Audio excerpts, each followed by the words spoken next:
यदि आप अपने जीवन में संतोष और संतुलन का अनुभव नहीं कर रहे हैं, तो एक काम करें, या तो इच्छा के अनुरूप अपने कंपन को बढ़ाएं या कंपन के अनुरूप अपनी इच्छा को घटाएं।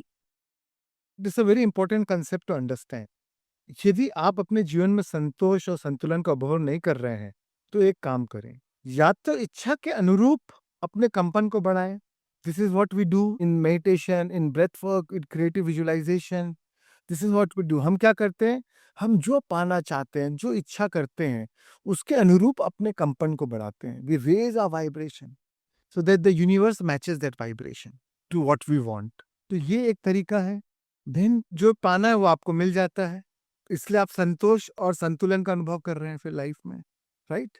क्योंकि आपने अपने वाइब्रेशंस को रेस किया, उस कंपन के अनुरूप सृष्टि ने उसको मैच कर दिया, तो आपको जो चाहिए वो मिल गया। अब आप संतोष में हैं, सुख है, संतोषी हैं, आनंद में हैं, बैलेंस में हैं, लाइफ में संतुलन अनुभव कर रहे हैं।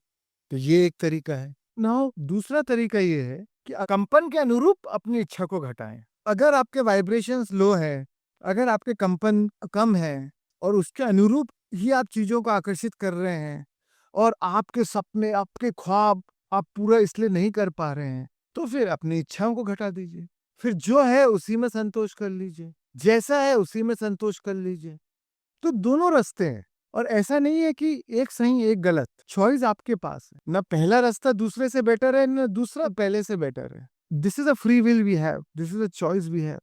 अगर आप जो है जैसा है उसी में भी संतोष हो जाएंगे, तो आपके कंपन बदल जाएंगे। और ज्यादातर धर्म यही सिखाता है, वो पहला रास्ता आपको नहीं बताता, राइट? वो ये नहीं कहता कि अरे वाइब्रेशंस को बढ़ाओ, वो कहता है अपनी इच्छाओं को घटाओ।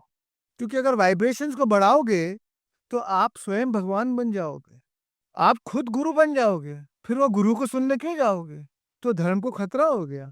तो धर्म क्या बोलता है? नहीं, तुम बेचारे हो, तुम अपनी इच्छाओं को घटाओ, जो है उसी में संतोष पाओ।